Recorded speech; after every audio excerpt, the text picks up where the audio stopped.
This channel does not promote any violent, harmful, or illegal activities. All content provided by this channel is meant for an educational purpose only.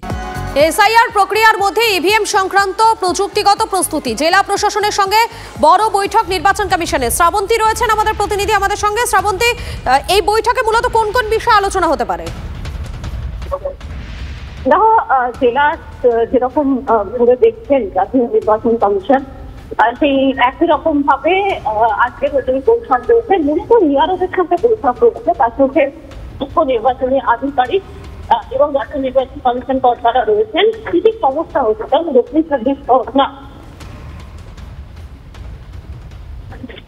Digitise করতে সব থেকে বেশি সমস্যা করছেন বিএলওরা, এবং তারাই সেই সমস্ত অভিযোগ করছেন নিয়ারদের কাছে। যদিও সূত্র মারফত আমরা যেটা জানতে পারছি, এখনো পর্যন্ত এই যে জেলায় জেলার বিক্ষোভ হচ্ছে বিএলওদের, সে ব্যাপারে আলাদা করে জানতে চায়নি নির্বাচন কমিশন।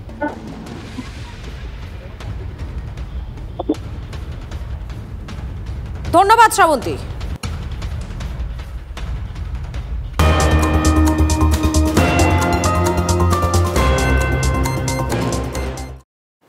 রাজ্যে এসআইআর এর কাজ চলছে জোর কদমে। প্রায় 100% নমিনেশন ফর্ম বিলিও সম্পন্ন। ধীরে ধীরে বিএলওরা ফিল আপ করা ফর্ম সংগ্রহ করতে শুরু করেছেন। সেগুলিকে কমিশনের সাইটে আপলোড করার কথা, কিন্তু এখনও সংশয় অনেকের। ফর্ম জমা নেওয়ার পর বিএলও ঠিকঠাক আপলোড করেছেন তো? এই প্রশ্নের উত্তর পেতে সবার প্রথমে নির্বাচন কমিশনের ওয়েবসাইটে ঢুকতে হবে। মোবাইল নাম্বার, ইমেল বা ভোটার কার্ডের নাম্বার দিয়ে লগ ইন করতে হবে। তারপর ওটিপি ভেরিফাই করার পর যে পোর্টাল খুলবে, তাতে 2025 সাল অনুযায়ী এপিক নাম্বার, রাজ্যের তথ্য দিলেই দেখাবে সব তথ্য। তবে ফর্ম আপলোড ঠিক হলো কিনা তা জানতে আরও একটি ওটিপি দিতে হবে। এরপরেই জানা যাবে আপনার ফর্ম সাবমিট হয়েছে কি হয়নি। সেখানে ডাউনলোড অপশনও পাবেন এবং সেই আপলোড হওয়া ফর্ম নিজের কাছে নেওয়ার জন্য আপনি ডাউনলোড অপশন ঠিক সেখানেই পেয়ে যাবেন। কমিশনের নির্দেশকে ডোন্ট কেয়ার, এক গ্রামবাসীর বাড়িতে বসে এনামুরেশন ফর্ম বিলি। কমিশনের নিয়ম ভাঙছেন বিএলওই। হাসনাবাদের বরুণহাটে কমিশনের নিয়মে নাস্তি এবং এসআইআর সংক্রান্ত কাজে বাড়তি সময় যাচ্ছে ভোটারদের। অত্যাধিক কাজের চাপে দোহাই বিএলওর। প্রথম থেকেই নিয়ম ভঙ্গ বিএলওর, পাল্টা দাবি গ্রামবাসীদের। কোথায় যাচ্ছেন? কোথায়? ফর্ম জমা দিতে যাচ্ছে। কোথায়? এই সামনে একটা ক্যাম্প করেছে, সেখানে। মানে বিএলও কি আপনার বাড়িতে গেছিল? বিএলও না যায়নি, তবে এখানে ক্যাম্প করেছিল। এখানে সবাই আমরা এখান থেকে ফর্ম নিলাম। তো এখান থেকে ফর্ম নিচ্ছেন, আবার এখানে জমা দিচ্ছেন? হ্যাঁ। নিয়ম তো তার নেই। নিয়ম তো বিএলও বাড়ি বাড়ি যাওয়া উচিত। বাড়িতে যায়নি? না, বাড়িতে যায়নি। নিয়ম তো সরকারি নিয়ম তো বাড়ি বাড়ি যাওয়ার, কিন্তু যায়নি তো। যায়নি। তাই কি বলবেন কি আপনি? কি সমস্যা হচ্ছে? কি সমস্যা? ওই আমাদের জমা দিতে আসতে হচ্ছে, এসে হ্যারেজ হতে হচ্ছে, দাঁড়িয়ে থাকতে হচ্ছে লাইন দিয়ে। এক জায়গায় বসে নিচ্ছে? আমি বাড়ি বলতে এই কটা পাড়া যে কটা বাড়ি আছে এখানে বসেই নিচ্ছি। বা বাড়ি বাড়ি নিতে তো প্রথমত আমার বিএলএ নেই। কেন নেই? আমার এখানে বিএলও দেয়নি। সেটা আমি জানি না। সেটা পার্টিগত বিষয়, আমি জানি না। সেটা আমি বারবার অফিসে জানিয়েছি, তারপরেও দেয়নি। আমার 1200 কাছে ভোটার। এবারে আমার একটা অ্যাসিস্ট্যান্টও নেই। আমার পক্ষে এই কাজটা তোলা খুব কষ্টকর। যেহেতু সরকারি নিয়ম আছে যে হ্যাঁ, সেই সরকারি নিয়ম আছে, সেইভাবে এই একটা পাড়া অনুযায়ী নিচ্ছি। 3-4টা করে বাড়ি নিয়ে একসঙ্গে করে করা হচ্ছে। এই কটা বাড়ি এখানে নিচ্ছি, আবার ওই পাশের বাড়ি আবার এক জায়গায় নেবো। কেন বাড়ি বাড়ি নিতে গেলে একটা বাড়িতে অন্তত যে টাইম লাগছে, তার মধ্যে আমাদের যে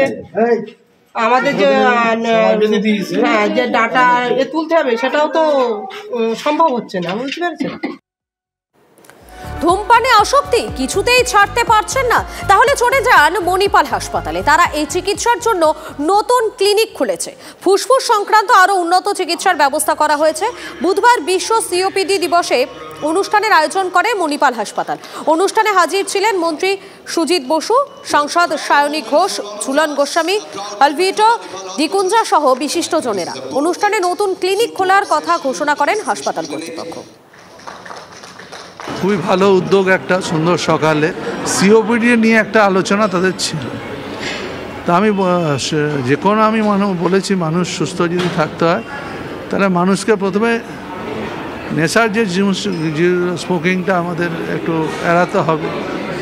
একটু সকালবেলা পরে হাঁটতে হবে, সকালবেলায় একটু যোগা করে নিতে হবে, যদি সুযোগ থাকে এগুলো করানো হয়। মানুষকে রোগ থেকে যদি মুক্ত হতে হয়, মানুষকে আগে নিজেকে ঠিক রাখতে হবে। It's a wonderful initiative. There is also a vaccination drive. আমি মণিপালের সাথে নিজেও বহুদিন ধরে যুক্ত। ওনারা সবসময় এরকম অ্যাওয়ারনেস প্রোগ্রাম করেন। Doctor Debraj Yash, he is also very passionate since he is one of the top pulmonologist, এবং উনি যেরকমভাবে এই ড্রাইভটা নিয়ে সিরিয়াস, সেটা আমরা এখানে প্রকাশ্যে দেখতে পাচ্ছি। আজকে ওয়ার্ল্ড সিওপিডি ডে। আপনারা সবাই জানেন COPD leading cause of mortality যদি 3টে কারণ হয় তার মধ্যে একটা শুধুমাত্র স্মোকিং সিজেশন, যেখানে কি করে ধূমপান বর্জন করতে হবে তার উপর একটা ক্লিনিক, যাতে তার ওষুধ দেওয়া হয়, কাউন্সিলিং করা হয় এবং বিভিন্ন নিকোটিন রিপ্লেসমেন্ট প্রোডাক্ট সমস্ত কিছু একটা কনকর্ডেড এফোর্ট এর মধ্যে আছে।